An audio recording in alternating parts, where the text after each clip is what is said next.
Беседа у камина продолжается, и сегодняшний наш собеседник – почетный гражданин города Кирово-Чепецк Мина Бабаевна Царева. Здравствуйте, Мина Бабаевна. Здравствуйте. Спасибо, что откликнулись на нашу просьбу и пришли сегодня с нами побеседовать.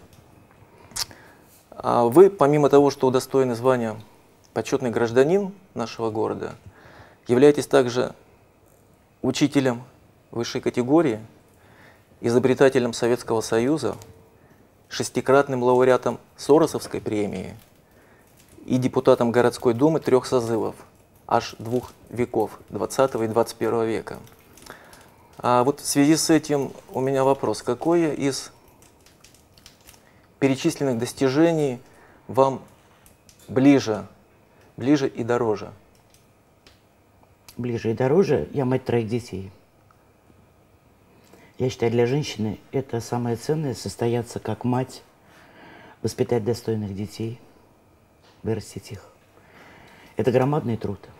То есть ко всем вот перечисленным вашим заслугам, достижениям, все-таки вы еще и мама 3 детей. Да, а так я легко очень отношусь к регалиям.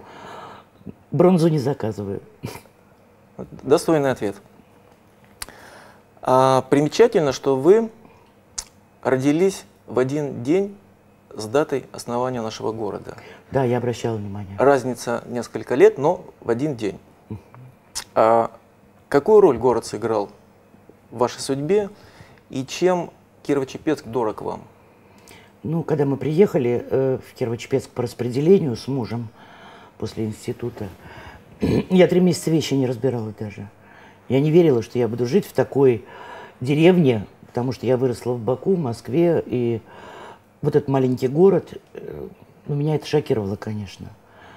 Размер шокировал? Размер, либо вот... жизнь, образ жизни, вот такая камерность.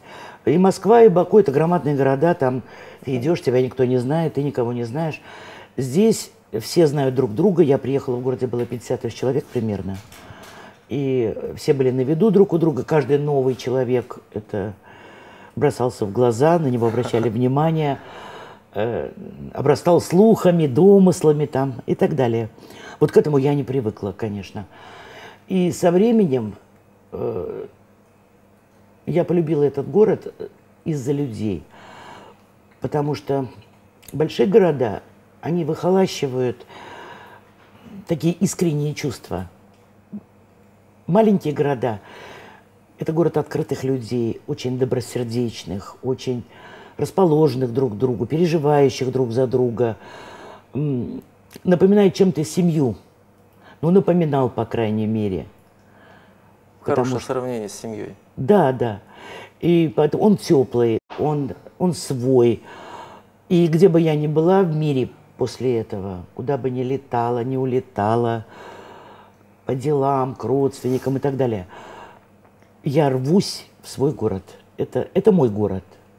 Несмотря на то, что мне вот врачи говорили, что климат не мой, выросла в Баку, езжаю в Баку, это уже не мое. Вот я душой прикипела здесь. Именно из-за людей, я считаю так. Потом он был очень красивый всегда, город. Зеленый. Вот, я же застала времена, мы приехали в 1974 году, когда городом занимался химкомбинат, и Терещенко в том числе. Да? Это был спортивный город. Живая биатлонная трасса была. В каждом дворе катки залитые. Зеленые насаждения. Город был чистый, ухоженный.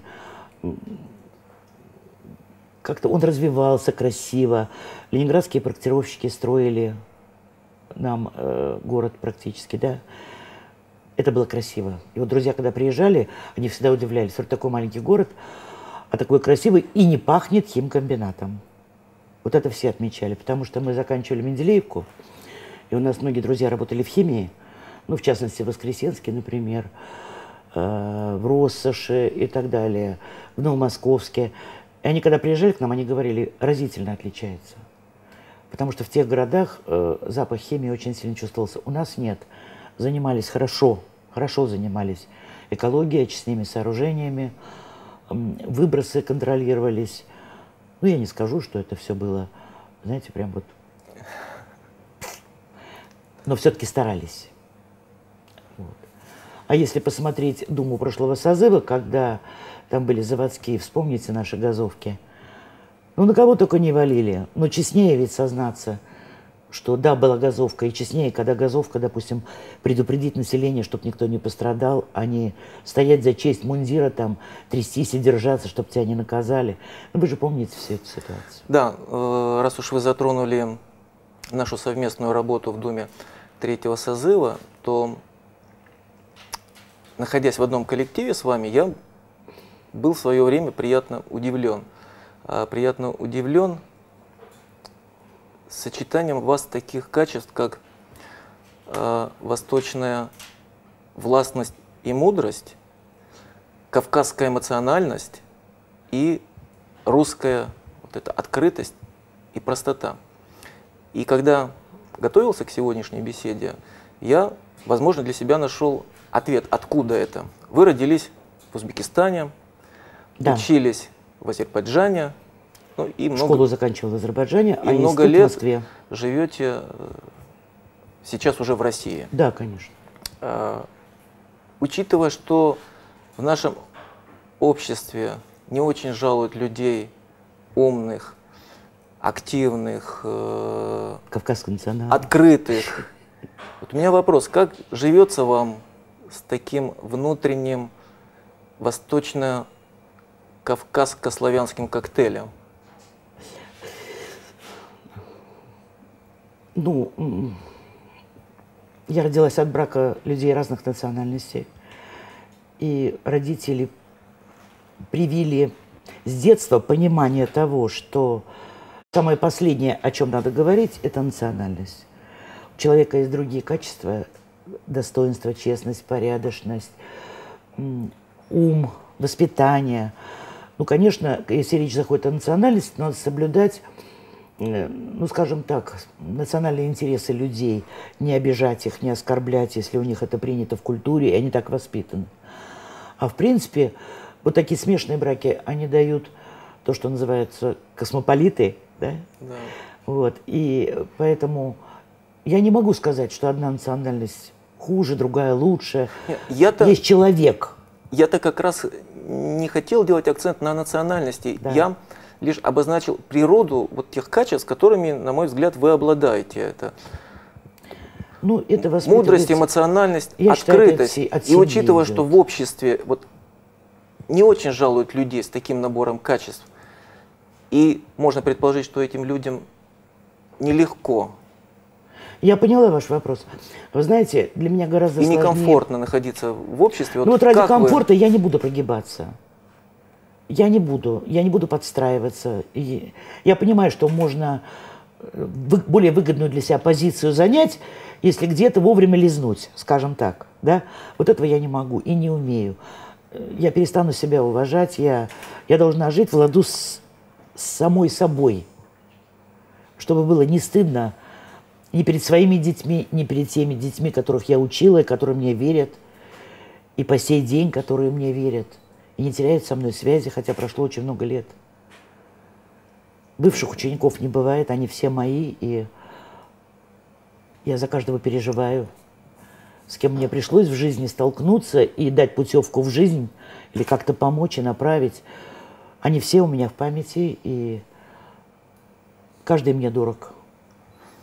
Хорошо. После школы вы поступаете в Менделеевку, Да. Московский химико-технологический институт, Да. по окончании которого 17 лет работаете химиком-технологом. Да, в Являетесь- производстве с являетесь противогазом. Да. даже, о чем мы уже говорили, изобретателем Советского Союза. Да, изобретатель СССР. Такое звание, когда есть внедренные изобретения.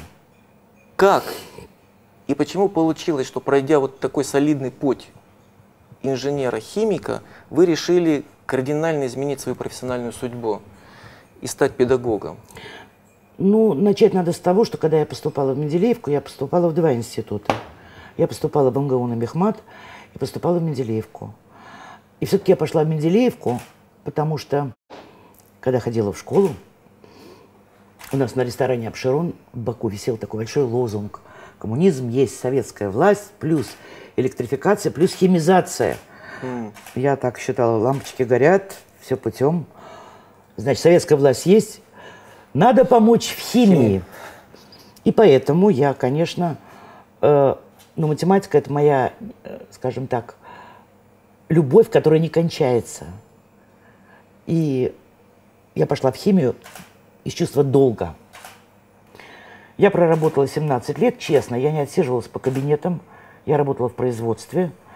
Это инженером-технологом, инженером по опытным работам, как-то там должность интересно называлась, старший мастер-начальник участка. Это все производство. Это противогаз, это суконка, это люди, которые меня многому научили. Это тяжелая работа. И в 90-м году, когда в Баку ввели войска, и у меня пострадала очень сильно семья из-за того, что смешанные браки.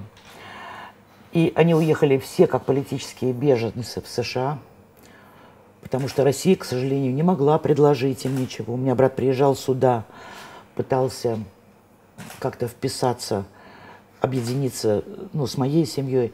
Ничего не получилось. Предложили общежитие и мастером-механиком. А у него была достаточно высокая должность. Он занимался прокладкой трубопроводов по дну Волги. Это была большая должность, большая зарплата. Ну и, конечно... А в США взяли как политических беженцев с содержанием, с обеспечением, с обучением и так далее. Это далось очень им тяжело, очень. Потому что своя страна есть своя страна. Но они спасали своих детей, я могу их понять. Ну, здесь, безусловно. Да. А у меня начались неприятности. С химией все как раз понятно. Вот вызывает вопрос, что повлияло на то, что после 17 лет работы химиком вы все-таки решили вернуться к математике? А я сказала, в чем дело. Меня начали вызывать во второй отдел и каждый день допрашивать. Все, сейчас понятно. Хорошо, вот. Тогда... А так как у меня всегда вот это вот не угасала эта любовь к математике, и у меня как раз в этот год дочь закончила школу в 90-м году, старшая дочь, и начала образовываться гимназия. И, ну, очевидно, по ее уровню, вот Маргарита Васильевна Зименко, она очень смелая такая женщина, и она мне предложила сразу завучем. И я, конечно, нырнула, знаете, как человек, который не умеет плавать, сразу так, бултых. Ну, ко дну не дали пойти мои коллеги, сама Маргарита Васильевна Зименко, очень ей благодарна. Вот. И любовь к детям. Надо любить детей, и все получится. По поводу детей и отношений с вашими воспитанниками, среди результатов вашей педагогической деятельности значится, что в течение 3 годов, в течение 2005, 2006 и 2007 годов, процент ваших учеников, обучающихся на 4,5, составлял 100%. Причем доля отличников была равна 85%. Да. Такое ощущение, что вы из изобретателя-химика трансформировались в изобретателя-педагога, изобретателя каких-то новых педагогических технологий. Вот в чем секрет этого успеха? Нет никакого секрета, абсолютно. Надо, во-первых, знать гораздо больше, чем даешь детям. Надо знать, что их ожидает в процессе обучения в институте, и готовить их к этому. Надо любить детей. Все очень просто. Надо любить детей, к ним надо относиться и разговаривать с ними так, как разговаривал бы со взрослым человеком. Меня всегда пугало, знаете, что незащищенность детей. Потому что мы, взрослые, привыкли решать свои проблемы голосом, насилием над ребенком, а это делать нельзя. Это такой же человечек, он менее защищен. Нельзя, знаете, грязными руками и грубыми руками лезть в эту душу. Надо стараться сохранить ребенка. И дети, когда их искренне любишь, их не обманешь. Они отвечают себе тоже любовью. И очень часто дети любят предмет через любовь к учителю. Вот. И тут, знаете, не надо умильные улыбки, вот это заигрывание с детьми, это ничего не поможет. Можно оставаться строгой, ироничной, но они знают, что я их люблю. С улыбкой вернемся к вашей общественной деятельности. Мы уже говорили, что в течение 15 лет, работая депутатом городской думы... 14. 14. Первый созыв был 4, потом по 5. Хорошо, 14 лет. Вы были депутатом Кирово-Чепецкой городской думы. И, соответственно, наблюдали все процессы, происходящие во власти изнутри. На сегодняшний день вы имеете возможность посмотреть на все происходящее снаружи. Сильно картинка отличается? Вы знаете, она планомерно изменяется. От первой думы к четвертой эти изменения планомерные. Я сейчас имею в виду взгляд на происходящее в городе, будучи внутри власти и будучи в роли... Да я бы не сказал, что она сильно отличается. Простого горожанина. Нет. Я бы не сказал, что сильно отличается. Как была вялость власти, так она и осталась. То есть имеющий Что глаза меня не да устраивает. увидит. Естественно. Естественно. Хорошо. А почему не стали участвовать в выборах 2011 Ну, во-первых, я считаю, что года? должна быть ротация. Я тут не самая умная и не икона, и не должна сидеть тут постоянно. Есть молодые, которые инициативные, грамотные, умные ребята. Вот я бы хотела видеть на своем месте именно таких. Хорошо, выборы состоялись. Выборы состоялись. Увидели? Нет. Нет. А я вам сказал, что этот подход к выборам, он планомерно меняется. Вот от первого созыва к четвертому. Если в первом созыве люди смотрели как-то, больше интересовались политикой, больше смотрели, кого они выбирают. И в Думу прошли депутаты разных слоев населения. Там были и бюджетники, и руководители, и в основном были люди, которые болеют за город душой. Понимаете? Чем дальше люди устают от той ситуации, которая в стране сложилась, наступает безразличие, и можно легко их увести в сторону посулами, обещаниями, там, еще чем-то, не хочу говорить, чем, да, и проходить в Думу, чтобы использовать ее в своих интересах. А те, кто идут в Думу, с моей точки зрения, интерес должен быть только один. Это благополучие нашего города и стремление, желание улучшить жизнь наших горожан.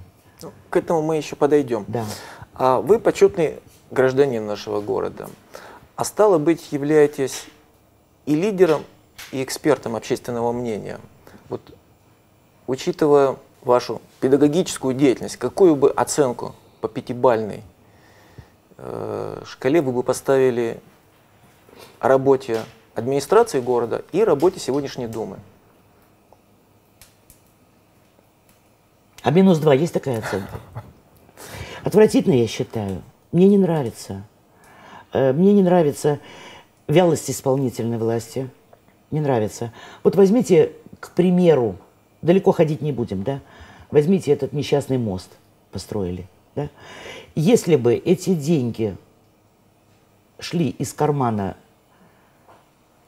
руководителя администрации, он бы там будку поставил и ночевал, и смотрел, чтобы ни одного ржавого болта, ни одной гнутой балки, ни одной плиты, которая там 20 лет где-то провалялась на заводе железобетонных конструкций, откуда там это все взяли, там, я не знаю, чтобы все было сделано по уму, начиная с проектирования. Когда деньги идут ничьи, а они наши с вами, между прочим, наши, это мы платим налоги. Тогда и отсутствует контроль, и заинтересованность, и потом расхлебываем. Ситуация, допустим, вот с заносами во дворах. Когда Жилин собрался, его второй раз избрали сюда, вроде бы утвердили, да? Не избрали, а назначили. Дума утвердила. Тут же в выходной день проявил прямо, потрясающую работоспособность, собрал руководителей ЖЭКов там, распорядился и так далее. А где он был до этого? Ноябрь, декабрь, январь и так далее. Возможно, климатические условия? Нет, не климатические условия. Дворы должны чиститься регулярно, понимаете? Это не в один день возникло. Вот эти надолбы все. Это не потому, что был мощный снегопад там несколько дней подряд. Рыхлый снег можно убрать, но когда не убирается все это неделями и превращается в корку, в толстую корку такую, да, которую еще плюс к тому же утрамбовывают КАМАЗы, которые возят мусор, и машины ездят по колдобинам практически, по ледяным, ну еще тут еще и навалило. Убирать надо вовремя. Оценку работе администрации вы дали. Да. А что касается Работы Думы? работы Думы? Ну, к сожалению, я вижу, что очень много корпоративных интересов своих, партийных интересов. Например, это явно видно по «Справедливой России». Далее, своих материальных интересов.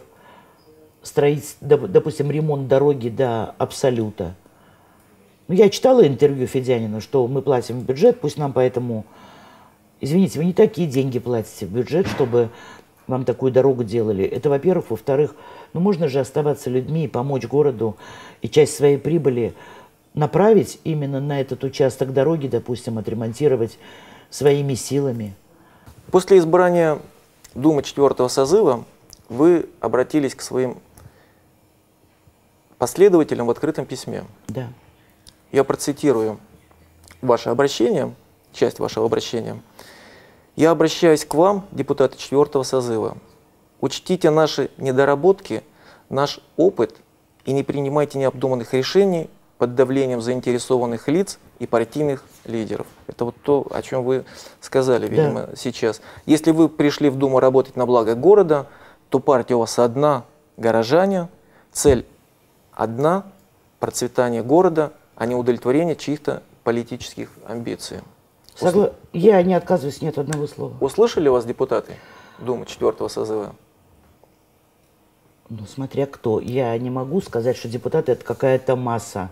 Кто-то услышал, а кто-то решил, что... Ну, допустим так, я осталась не при делах, не у власти, и вот стремлюсь всеми силами привлечь к себе внимание. Были и такие мнения.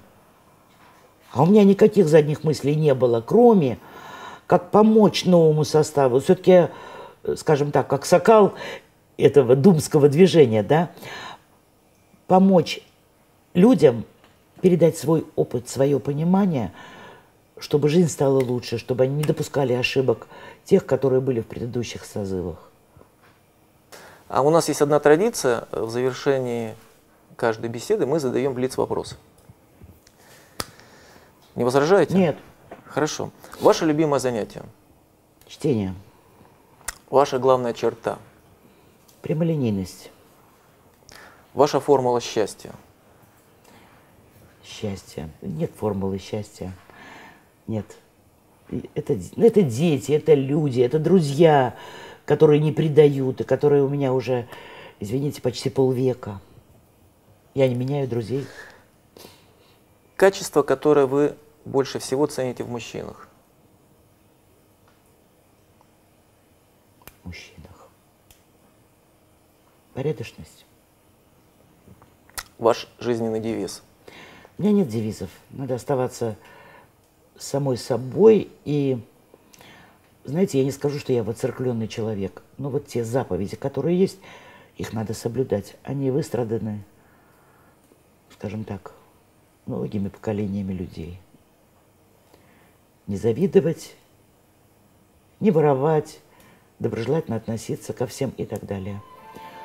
Оставаться человеком надо. С нами размышляла о городе и о себе Мина Бабаевна-Царева. Удачи вам. Да, спасибо. Спасибо, Мина Бабаевна. Вам спасибо.